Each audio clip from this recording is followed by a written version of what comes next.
یہ شمشاد کی لکڑی کا ایک صندوق تھا جو حضرت آدم علیہ السلام پر نازل ہوا تھا۔ یہ آپ کی آخر زندگی تک آپ کے پاس ہی رہا، پھر بطور میراث یکے بعد دیگرے آپ کی اولاد کو ملتا رہا، یہاں تک کہ یہ حضرت یعقوب علیہ السلام کو ملا اور آپ کے بعد آپ کی اولاد بنی اسرائیل کے قبضے میں رہا اور حضرت موسیٰ علیہ السلام کو مل گیا، تو آپ اس میں تورات شریف اور اپنا خاص سامان رکھنے لگے۔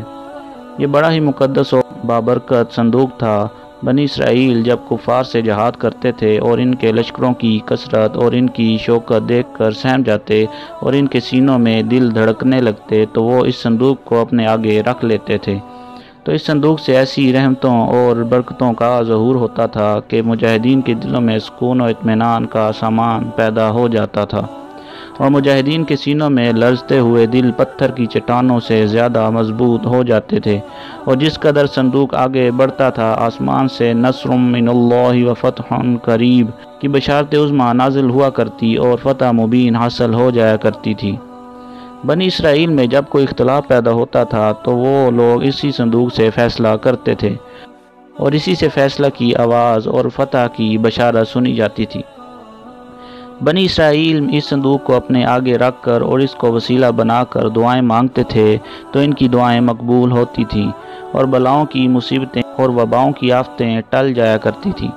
الغرض یہ صندوق بنی اسرائیل کے لیے تابوت سکینہ، برکت و رحمت کا خزینہ اور نصرت خداوندی کے نزول کا نہایت مقدس اور بہترین ذریعہ تھا۔ مگر جب بنی اسرائیل طرح طرح کے گناہوں میں ملوث ہو گئے اور ان لوگوں کے معاصی و طغیان اور سرکشی و عصیان کا دورہ ہو گیا تو ان کی بدعمالیوں کی نحوست سے ان پر خدا کا یہ غضب نازل ہو گیا کہ قوم عمالقہ کے کفار نے ایک لشکر جرار کے ساتھ ان لوگوں پر حملہ کر دیا۔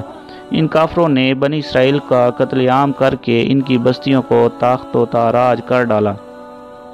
عمارتوں کو توڑ پھوڑ کر سارے شہر کو تہس نہس کر ڈالا اور اس متبرک صندوق کو بھی اٹھا لے گئے۔ اس مقدس تبرک کو نجاستوں کے کوڑے خانہ میں پھینک دیا۔ لیکن اس بے ادبی کا قوم مالکہ پر یہ وبال پڑا کہ یہ لوگ طرح طرح کی بیماریوں اور بلاؤں کے ہجوم میں جھنجھوڑ دیے گئے، چنانچہ قوم مالکہ کے 5 شہر بالکل برباد اور ویران ہو گئے، یہاں تک کہ ان کافروں کو یقین ہو گیا کہ یہ اس صندوق رحمت کی بے ادبی کا عذاب ہم پر پڑ گیا ہے،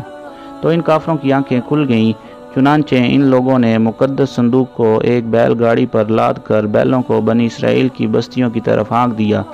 پھر اللہ تعالیٰ نے 4 فرشتوں کو مقرر فرمایا جو اس مبارک صندوق کو بنی اسرائیل کے نبی حضرت شموئیل علیہ السلام کی خدمت میں لائے۔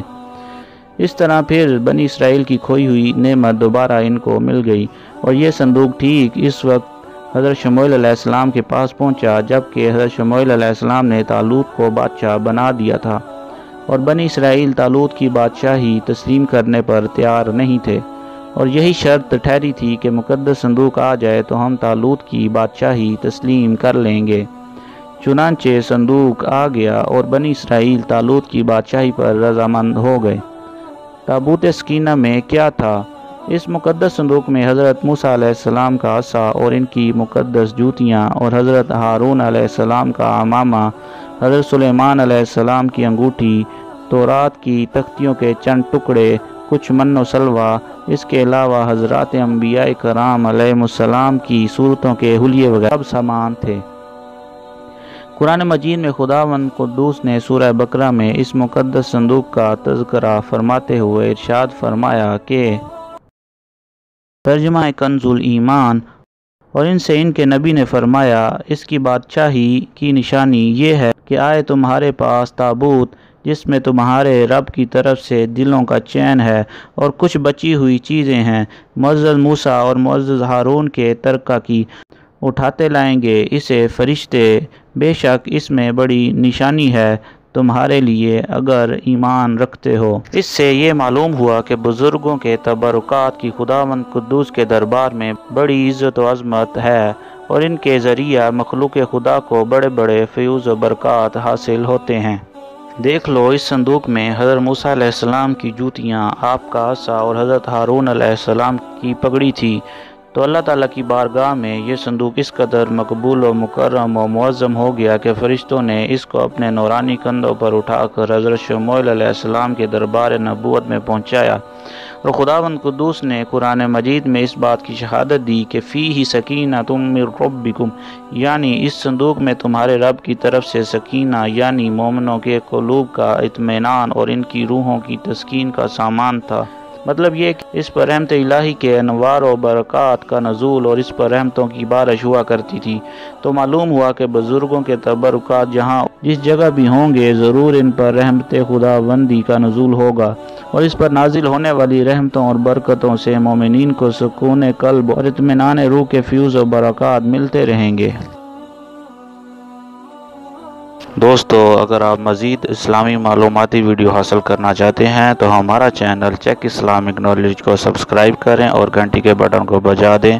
شکریہ۔